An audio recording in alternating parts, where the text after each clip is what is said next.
So thank you for having me back. So, what did you say? I said she's wearing the same clothes. I am not.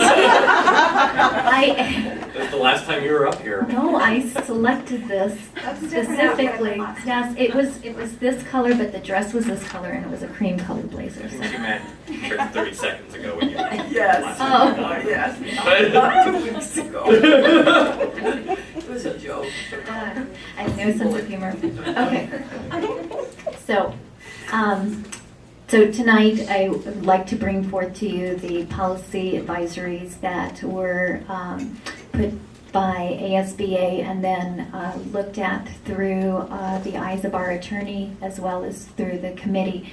And I'll go very quickly through them because I know that they are second read, but I do want to make you aware of some of the updates based on committee recommendations. And also this time we have page numbers thanks to Hilda, so they'll be on the bottom left-hand corner of your documents. So GCJ defines the continuing teacher and the probationary teacher, and we've gone over that already. Page 6, GCK, discusses transfers of teachers, and if the teacher falls in the lowest performance classification and he or she is in the third or more year of employment, they cannot be transferred to another school unless an improvement plan is in place and the governing board recommends that is the appropriate placement. The other part of this policy that you need to be aware of is the equitable distribution across all the schools in the performance classification. So transfers are considered by the superintendent and really looking at what's in the best interest of pupils. Page 7, GCO. This is the policy that we took back to the committee, and it states that 35% to the 50% be based on student academic performance, and as you saw in the last presentation, we have 35% on individual classroom data if available and 10% for collaboration. So now I'm going to skip over to the areas where most of the input was given on page 9 in GCO. The conferring with the teachers, it began with a survey in July.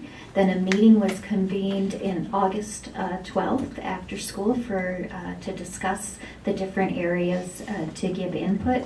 And then each of the committee members went out and did focus group conversations and then reported back to me between July 13th and 16th.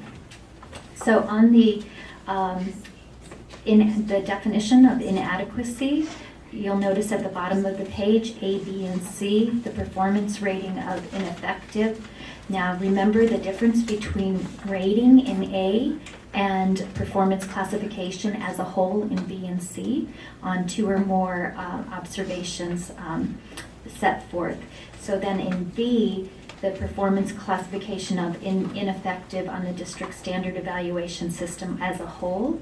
And then C, that's the most tricky one. So what we had a long conversation in the committee about how do we define that. So we brought some ideas back and had Jennifer, who's the pro in language, actually come up with a little bit clearer definition to the C. So if you turn the page to page 10, the numerals 1 and 2 talks about the probationary teacher who is in the second year of employment with the district and has a performance classification of developing on the district standard evaluation system as a whole for 2 consecutive years will be designated as inadequate. So that would mean that once they're in their 3rd year, they would be inadequate, but they would be placed on a performance improvement plan and have time in which to improve and have that support available. Number 2, a continuing teacher who receives the designation for 2 consecutive years of developing on the district standard evaluation system as a whole would be designated inadequate. So that following year, they would be on an improvement plan, have the opportunity to improve, and that's the whole goal. On the bottom, incentives for highly effective teachers. The first paragraph there talks about leadership opportunities and responsibilities, and this really came out of the retention committee's work, and they're just a couple of updates about professional development activities aligned to the district mission, as well as adding in technology teachers and giving first consideration for that. The other thing that I thought was really creative, the committee talked about the additional points on the reduction in force rubric. So when I went back and looked at our RIF rubric, you might wonder, where did those why'd you pick 15 points? Well, the RIF committee, which was in early 2010, was really forward thinking. They made their points only at 85 points, and they left a little note on the bottom, or we left a little note on the bottom saying 15 points to be distributed with the evaluation. So this is the perfect place to give those 15 points to our teachers. The next page, on page 11, let's see, incentives for teachers to work at a school assigned to a grade D or an F. We just added the words first consideration to serve on the school improvement team and provide recommendations for improvement.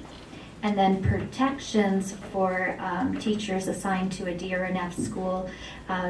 The whole gist around this one and the protections if the principal is designated in the lowest performance classification revolve around having a qualified evaluator, an independent review of that as designated by the superintendent. So the rest of GCO remains the same. And then the other two areas are regulations. Are there any questions that I may answer for you?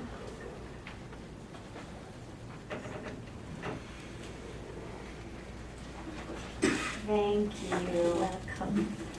So I got a chance to speak with Janice Palmer of ASBA when we were sitting next to each other at the State Board of Ed work study about their goals. And I had mentioned that we'd had our meeting, and she said, we had 15 people looking at that language that came out. And so I just want to clarify and again to say that I really appreciate the leadership that you provided to the committee and to the district and your willingness to go back and keep engaging, because I think that you certainly got handed a draft policy from ASBA that could have used improvement, and you made the best of that and really significantly improved it, I think, to the benefit of our teachers in the district, and to really embody what we as a board want to do is create a professional working environment for our teachers that understand that we want them to their evaluation to lead to their continuous improvement, and that it isn't designed to be a gotcha. And this new version definitely, I think, speaks to that this is designed to help support and improve all teachers, and in particular those that we identify as needing improvement through our process. And I celebrate the fact that we are able to integrate the extra points into the RIF rubric, because that is just genius. Love the idea.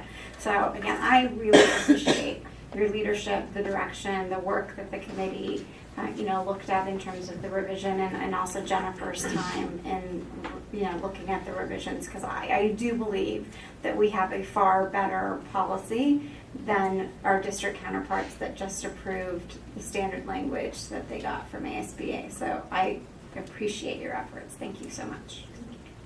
Yes, thank you for listening to the board and going back to the committee and getting their feedback, because I think having teacher input on something that's going to really affect them is very important, and so thank you again.